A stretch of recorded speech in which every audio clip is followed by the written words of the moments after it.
Hi everyone, this is Arpad from the YouTube channel Starpath Academy. And today we're gonna have fun. None of this is financial advice, none of this is advice at all. We're just having fun. And that's it. This is a show, I guess.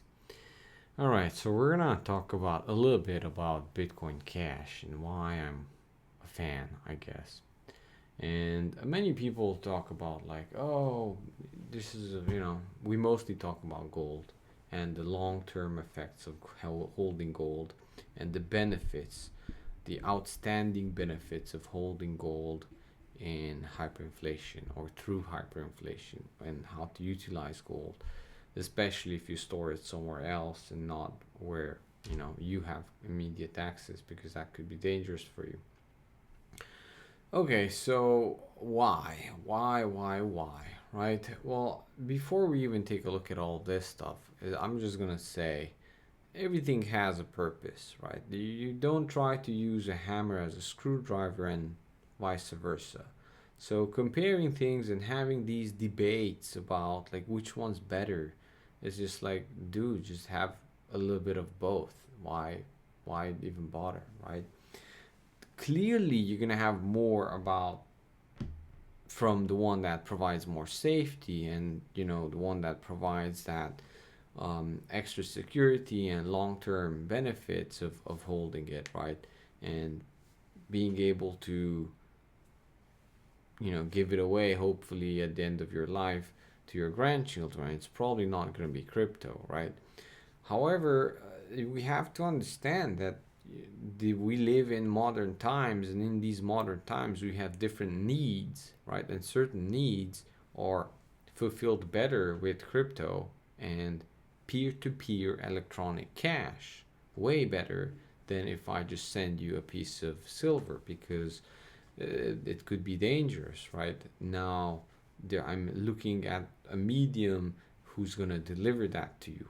It's not necessarily cumbersome. I don't know why people tell it, but also if I want to send it out of this jurisdiction to another country or to the US, right? It's going to be very difficult and hard, and then there's a lot of people who want to stop it. Basically governments, they want to tax it and so on and so forth. So clearly I don't know why we're even talking about this. Look, if you want to send me some cash, right, from Japan, because I'm doing these great videos and you like the content, then you only have a few options, right? You can either subscribe to buymeacoffee.com, subscribe to my Patreon, and that would be great, right? Because hopefully I would get some money monthly. However, there's going to be a charging fee, right? Um, PayPal or whatever, the payment processor one is going to charge some fees. And not just that, think about like, and some people like a very different type of content, and maybe spicy content, or maybe unapproved content, or maybe the government of the UK doesn't like it, right?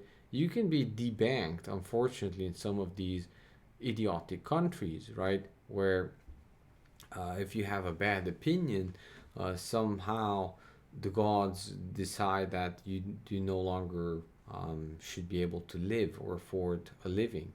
So it's completely crazy, right? And then why not have certain media of exchange where you can support people that you like, right? So they can be these beacons of freedom and beacons of truth, right? Because not all of us can, spend all of our time on the net. However, how do you empower people who may be debanked, or what if there's a protest, left wing or right wing, right? And you want to support people peacefully, right? Peaceful protests, but what are you gonna do, right? So the the necessity in the modern era, right, for these for cryptocurrencies is there. That's why they're around, and that's why they're gonna be around for a long time. Now, I feel like we're kind of in the Nasdaq, bubble, not Nasdaq, but the .com bubble, where we don't yet really utilize the technology as we should, right? And we're kind of just like speculating, and we're constantly pumping up the next best thing. And there's, the market is finding fair value for these coins, or they're really just protocols, right? And a network and protocol. There are no coins, right? It's just like, oh, if I send you an email, then you can send it back, and there's only 21 million emails that we can. So it's like, is that really a thing? No, but it's really an accounting system. It's an accounting system. It's a protocol. It's a network, right? So the network value is there, right? So does it really mean that the worth of one of these quote unquote, I'm simplifying it, emails that you can send to me, it should be 98,000 US dollars, right? More than a year's worth of salary for an average person. Definitely, if you look at, the world as a whole, then some countries don't make that average people multiple years, right? Now, I don't know, I'm not the market. You guys tell me, especially knowing that there's tens of thousands of these cryptocurrencies floating around, and well, pretty much all of them are just as good as the next one. At least the top 50, top 100. The rest, they're pump and dump schemes. Of course, I'm pretty sure one or two that are good, and I'm not going to argue with you. But all I'm saying is there is a need. There are valuable lessons here. There are value brought into the marketplace of ideas, and if you just throw them away because most of it or one of it is a big pump and dump, then you're gonna miss out. Not necessarily to miss out on the opportunities of making money, right, on a pump and dump, or making money on something that you miss out, but the actual value of the network that you and I can transact with each other without anyone being between us, right? And that transaction being unstoppable, right? So that was the original promise.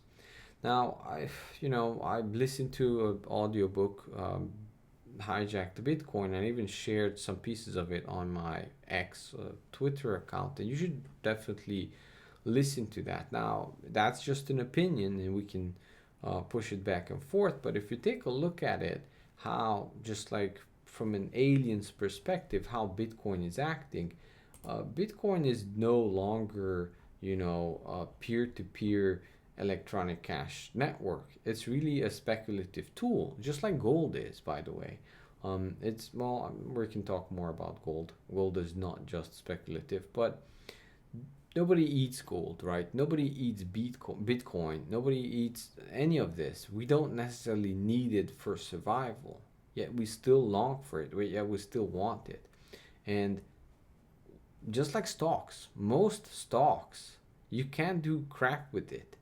You can buy a bunch of Google stock and you won't be able to do anything with it other than sell it back into the market for more. Just the same with these. It doesn't make sense. Like, well, at least with Bitcoin, you can send it to someone, right?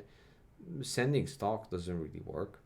So most of these, including gold, it's not like you're gonna wear so much jewelry, or not. It's not like you're making video cards where you need the pins to be really conductive, and you need to manufacture those at home. So we need store of value, because store of value in our heads, there needs to be a space for that.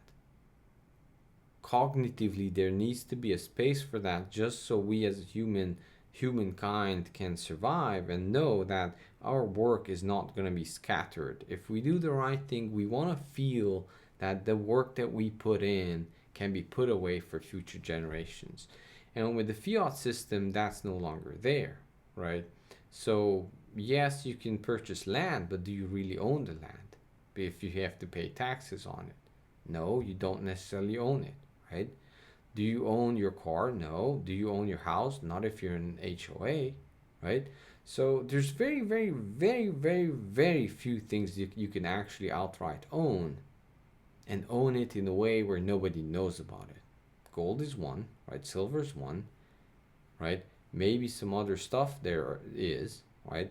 But they're not many, right? And the ones that you would think about, they're not necessarily store of values because usually technology comes into it. If you have a really nice, gun that was left to you from your grandfather, maybe it has value, but there are better ones out there now, right? Technology is changing, so um, what is value? Well, we need to have that, and we need to constantly fill that void with something. And I think Bitcoin or cryptocurrencies are really just that, first and foremost. And and I'm gonna make a big claim here, but if you look at it, at the end of each empire, there's always something, this big promise that if you do this, you're gonna do right, and um, you're gonna be rich, basically.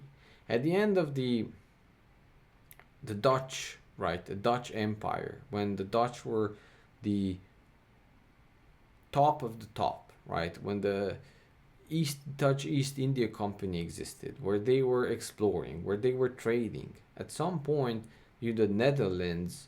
I mean, just think about the Netherlands and Belgium, the diamond capitals of the world, right? They were once the peak, at the peak. And what did people do? They bought tulips, right? They had the tulip mania. They had to have something that they think that they have all this value stored in this one little thing, and if you just trade it right, and if you do the right thing, then you're gonna have this great value with it, right? And I feel like gold is somewhat like that, but it has kept up historically for 6,000 years, right? So there's also a spiritual aspect to gold, um, both for silver, that I'm not gonna go into it because you might not believe what I have to say and why you should have at least 7 ounces of gold, right? And probably way more silver. However, what I'm saying is that we have a need as humans, and we're filling that void constantly. And the end cycles of empires, we come up with these schemes which totally doesn't make sense once the empire's done. Once the empire is done and the new system kicks in, it doesn't really make sense, and we are confused. Like, why did people believe in that? Why did people believe in that? But with that said, I don't think the idea of Bitcoin is bad, especially the original idea. I think it's a necessity, not just for that thing where the void that we're feeling, but also the system where without government, without any promise other than code, computer code, written code, I know that something will arrive to you. It's almost like this primordial scream of humanity that I want to be free. I want to be free from governments. I want to be free from big organizations. Right? And I think that the high valuation that we put on Bitcoin is just us showing, voting with our money. We want something like this. We want something like this where I can do something with my own money and nobody has the ability to stop me. Now, with that said, you should probably read Roger Ver book, Why He Thinks Bitcoin Was Hijacked. And whether that's true or not, it's up to you, right? However, I think he makes some valid points. And one of the points is that big business, big everything, that once this was thought against, the whole idea of Bitcoin was built against, is now the blob, the cathedral is consuming it. Are you really your own bank if, this, whatever we can call it, cryptocurrency, the US government and BlackRock owns more than you, your friends, and everyone else combined could ever purchase? Maybe you are, maybe you aren't. It's a rhetorical question. With that said, with the new administration, I do think there's some good promises here, right? That if I'm not saying that the new government or that is forming will be pushing crypto that much. I don't know if that's true or not, but it is way more liberty minded than the previous. And especially with Dodge or the Department of Government Efficiency, and they're gonna make government hopefully more lean, for the better, then why would regulations be on this kind of stuff?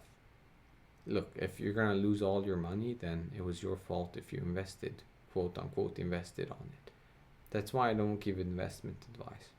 However, I did call it, and I called many things, and people call things all the time, so it's not such a big deal. But if you take a look at it from the perspective of what happened since the election, Bitcoin has went up roughly 44%, right? And I mentioned when this went up at about 10%, right? Honestly, I wasn't really looking forward to this because I wanted to and still want to accumulate more Bitcoin Cash, right? And Bitcoin Cash has also went up, um, 63%, 63% since the election. Now, without comparing, or this went 20% more, there are other cryptos that went up double, triple, who knows, quadruple, 100 times their value, right? So comparing it doesn't make really sense, especially, you know, there's just volatility. When this goes up way more. When that goes down way more. But I do like a couple of things about Bitcoin Cash. One is that it's the same conception story that Bitcoin is. If you take a look at conception stories and how they were made for cryptocurrencies, very few are immaculate, or very few have this story of, the founders not being known or that kind of stuff. Zcash had something like that, right? Where there's one founder that was secretive and whatever. But, you know, Bitcoin Cash is a fork of Bitcoin, so it has the same backstory. And there's like the Bitcoin Civil War and whatever. But honestly, I think it kept the original promise much better of being electronic peer-to-peer cash. And that's just what it is. I'm not saying Bitcoin will not be worth way more than Bitcoin Cash. I have no idea. But if you want to transact for day-to-day value, regular purchases, some people, send me Bitcoin Cash of like 60 cents, 21 cents. I don't know. Like, these people are amazing, by the way. There's very few networks that you can do that. There are a few, and they're good, but then the conception story is different, or the community behind it is different. Here, just many things come together. The conception story is okay, right? If in fact it's trying to be more Puritan to the original story than Bitcoin, right? The community is one of the best, because I've listened to some of their podcasts, and they're constantly talking about freedom, constantly talking about the CBDCs being a big threat, to humanity, to freedom. They're not big government, they're not big organizations, and Bitcoin Cash going up in value is on the list, but it's not the first on the list when it comes to importance. When I actually hear the developers and the core community talk about it, the community is much more worthy of listening to, I would say. Now, does that make a good coin? Not necessarily, but it has the ingredients for it. It has the ingredients for it. Here's transaction fees. Here's transaction fees for Bitcoin, right? So they're not like horrible if you think about it, right? Transaction fees currently standing about at $2.7, $2.9, right? So if you want to send me something, clearly you won't be able to send me cents or dollars. It doesn't even make sense to send me $10 if you're paying $3 for Bitcoin. Right? What if I have an open source project, coding project, which I have many, and then I want to accept, cash donations, right? can you send me $2? If you do that through Stripe or some other payment processors, they're gonna take away, it's like I can't even sell anything for less than $10 because it's not worthwhile.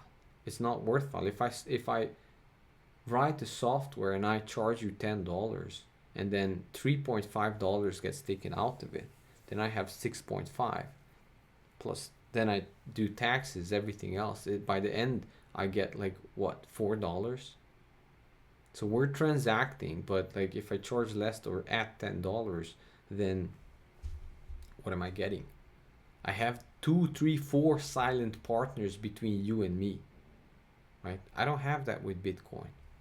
I don't have that with cryptocurrencies. I can accept payment willy nilly, right? As long as I just convert it right back into cash immediately, right? I still have to do taxes at the end of the year, but there are other software that can track it, right? Easily for me, and I don't need to worry about it, right? So, yeah, and look at It's not like the deal breaker for Bitcoin. I don't think so because it's digital gold and you should hold it like tulips or whatever. I'm joking. It's probably good to have some. It's good that you have some. I would like to have some. I would like to have some more, please, right? But it's not for day-to-day transactions. And my main concern is not necessarily very long-term holding something very precious because we have that kind of filled out. The hole has been filled out by gold and silver for a long time. So I'm not necessarily, this is much better, right? For inheritance, it's okay, right? But if you want to send me, if you want to purchase something from me, then you're probably not going to be purchasing it with silver distantly. Ideally, physically, if I'm trading eggs with you, I'll gladly take your silver, probably more than anything else, right? Also, there are other, what is that? I even have a few dollars. Gold backs. Research that. Gold backs, right? It has like very thin, between two layers of plastic, a little sheet of gold. Definitely a smart idea, but like if you want to recycle that into actual gold, it takes a lot from the value, and you don't get it at the value of gold. Like there's some fabrication or manufacturing goes into, but it's still better than nothing, right? It's good. The thing is that we have needs, and some of these cryptocurrencies are trying to fill those needs. And the needs that I have, if I want to trade with you instantly and I want to have something that's not tied to the US dollar or not tied to any other value, because anything else could be inflating, deflating, hyperinflating, right? I want something not tied to anything. So it represents itself. It represents people's need for it. The price reflects people's need for it. That's probably Bitcoin Cash is the best for me. Monero would be also another good one. Monero would be another good one, right? Pirate Chain, and some exotic ones, right? None of this is financial advice. Forget it. This is not financial stuff. We're actually talking about needs of humanity and how do we fulfill that. Zcash used to be okay, but the community is just not there, right? What else? Firo, the community is there, right? But it's like had some trouble with adoption. So there are many ones. But the thing is that we need something, right? And we're gonna find it. We're gonna probably have a big bust after the huge boom. My assumption is that I don't know if this Bitcoin Cash or even Bitcoin, but something will boom. Whatever, maybe it's Dogecoin or Shiba Inu or who knows what it is. But something will boom and then it will bust. And that will be our .com bubble. And once that is done, something great will come out of it. If you really think about it, the best current software companies and internet companies came out of came out of that bubble, right? Whatever survives this, we'll know which one will be the Yahoos and which one will be the Googles, right? But in the meantime, you know, having one Bitcoin Cash, which costs you, now it costs you $500. When I told you about it, it was uh, $300, right? Before that, when I told you about it, mentioned it, it was $200. Having one, it doesn't break the bank, but now you have a way to interact with millions and millions of people where nobody can stop your transactions, right? You know, and if it goes down the value from 500 to 200, just keep it, you know, don't spend it and wait for it. Or even if it goes to zero, it's $500. If you can afford to lose $500, it's totally worth it. Yeah, so I'm not saying invest too much on it, but if you own a business, right, and if you want to be able to transact with this, then my goal is to own at least 21 Bitcoin Cash at some point, just so I can say I own one millionth of the total supply, right? Because I think the more distributed it is, like the more people have one coin or half a coin or 2 coins or 10 coins or up to 21 coins, the more resilient it is, right? The better it is, because if the more it is concentrated, then the easier it is can be taken over, right? And the best thing about this is that we should be able to fork these coins.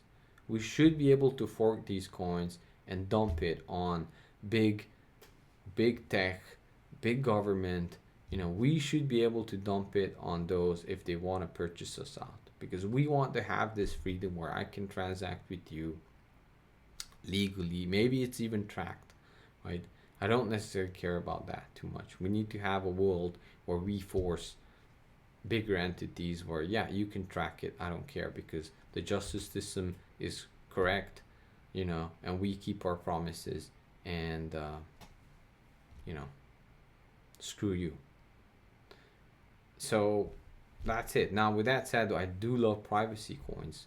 You know, ideally, a privacy coin would be best, right? Because they are truly um, interchangeable. Because right now, one Bitcoin that was freshly mined costs more than one Bitcoin that was, who knows, owned by someone who maybe did something illegitimate with it, right?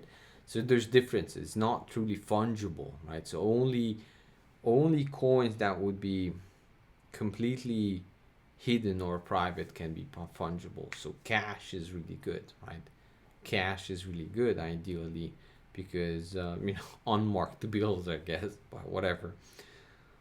So we have to have layers and layers of privacy, especially for the mundane and idiotic transactions, because we have that right? And we have to live with that, because big tech is always trying to get into your pants one way or another. And we just need to be able to say, oh, you took this coin over, we're going to fork it. We're going to do something else, and we're going to move into it, because we are the value. The network is the value. The users is the value, not the email sending mechanism, the bit nothing. We are the value, because we are coming to consensus that we want something like this, and there's nothing you can do to stop it, right? So that's my take on Bitcoin and Bitcoin Cash and the value of nothing, right? The value of promises, the value of nothing. What it is, it's an idea, right? And I don't see any coin being so special that we should not be able to deviate from it, because if not, it becomes a prison. If not, it just becomes a prison that can be co-opted, and then prison guards can be put around it. This needs to be so free floating that if we don't like it, we dump it the next day, right? And nobody should own that much that if somebody dumps it, right, you're going to be ruined forever. You should own 1 to 21 maybe, right? Depending on how rich you are, and maybe send me some, right? so I can get to 21. But what I'm saying is here is that no, this should be just like one extra tool in our belt of freedom, right? And for now, you know, I'm thinking Bitcoin Cash is probably it, but Litecoin's also really good. So if you have questions, you know, about this philosophy of mine, then please comment, and please comment under the videos, because that feeds the algorithm, and that brings it to more people. I also have a Twitter channel, right, an X channel, and it's STRPTH at Twitter or whatever. And I'm gonna be sent, because I don't trust YouTube notifying you. See, I don't trust technology. I'm in the tech space, and constantly I'm finding like there's nothing you can trust. Even the open source stuff. At least they're trying, right? So it has to, any software, any email provider should be open source but encrypted. And I don't know how the YouTube mechanism works, right? And at least the more platform we are on, then the more reach we can have, because I have no idea where censoring is being done and how, right? This, you know, an email list is pretty good too. So maybe that's what we need, like a cryptocurrency that becomes a notification system. Yeah, I guess Bitcoin Cash could be made into that. That's $1 million idea right there. If you make it, please share 7% of what you do for the idea. But the basic idea is, um, I should be able to send to an address some amount of Bitcoin Cash, and immediately sends it out to all of you with a message that StartPath has. Um, you know, all of your wallets should now receive a an update that I have posted a video. You know, because who do you trust? Who do you trust? No one, not even yourself.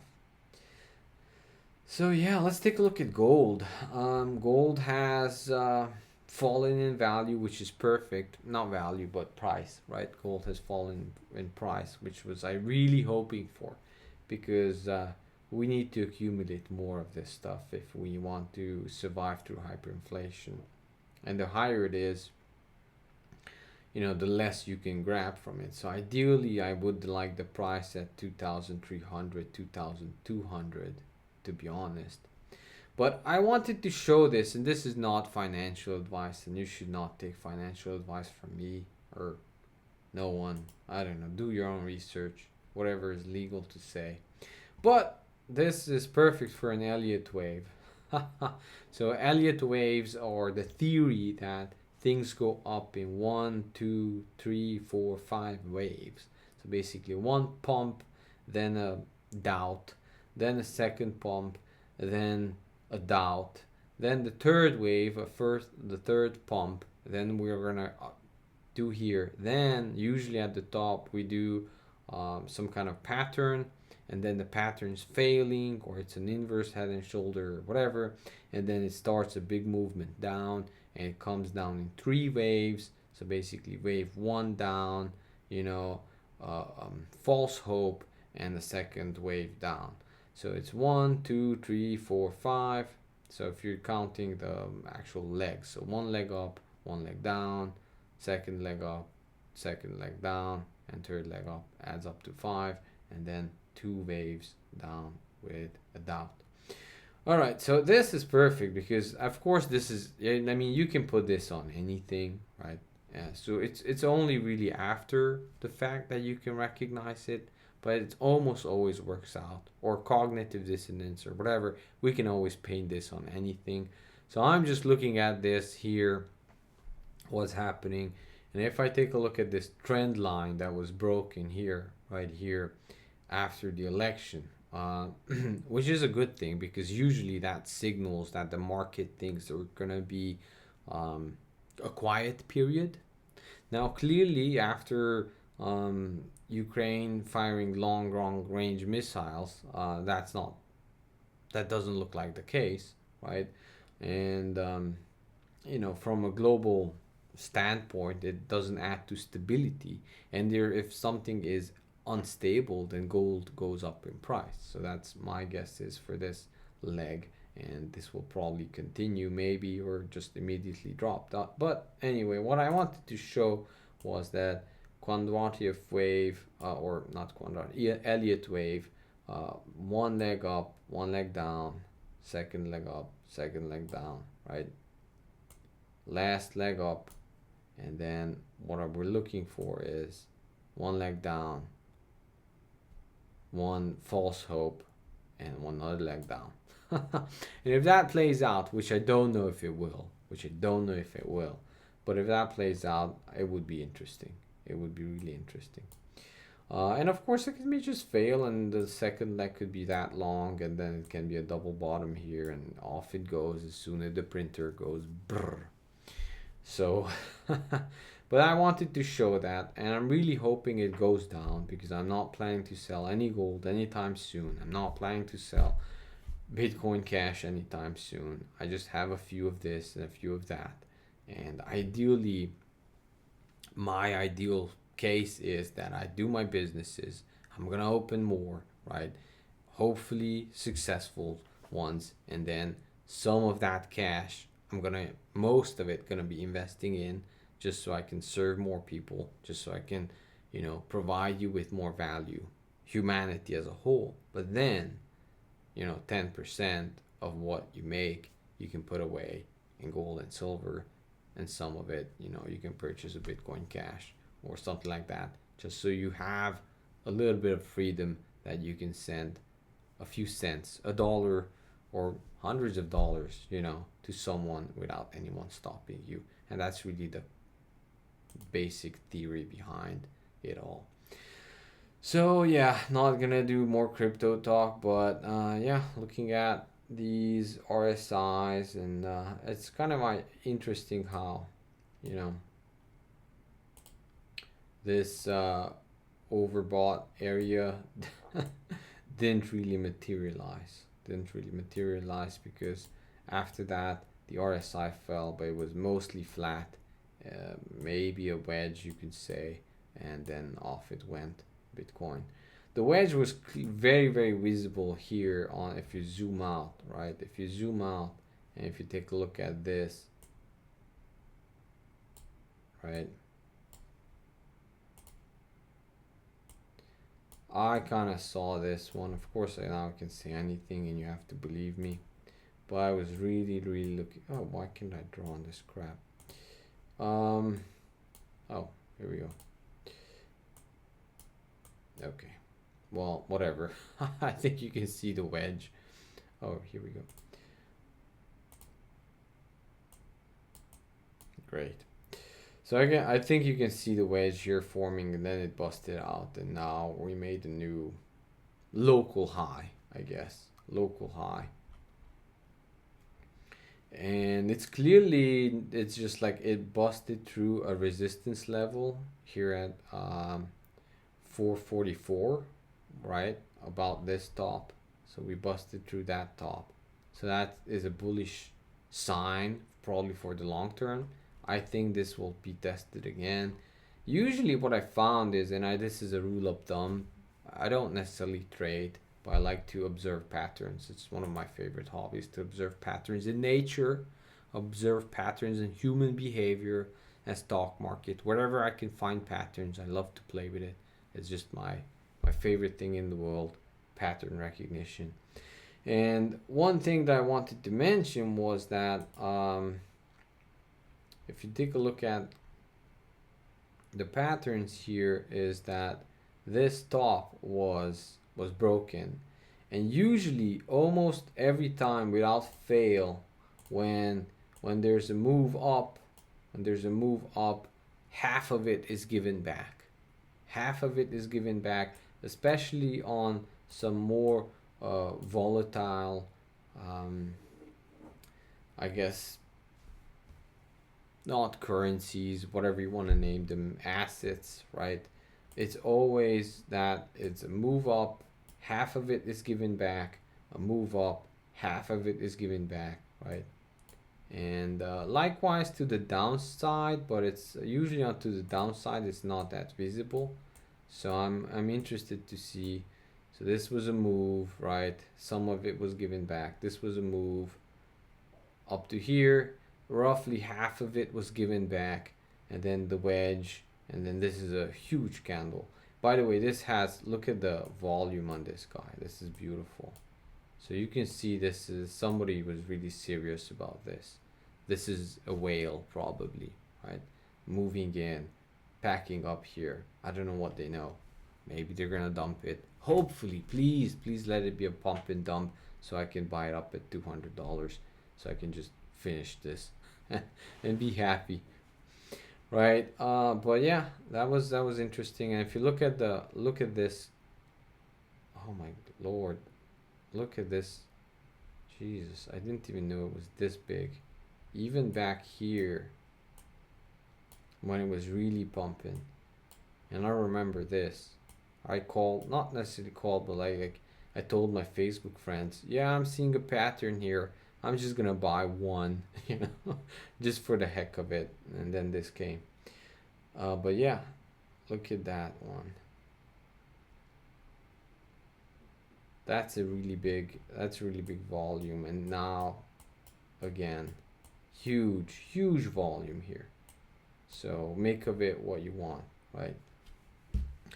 Fun stuff, not investment advice. This is just a show. Always remember that. And I'm always interested in your opinions. And in the meantime, please support the channel so I can do more of these and talk to you more. And see you next time. Bye.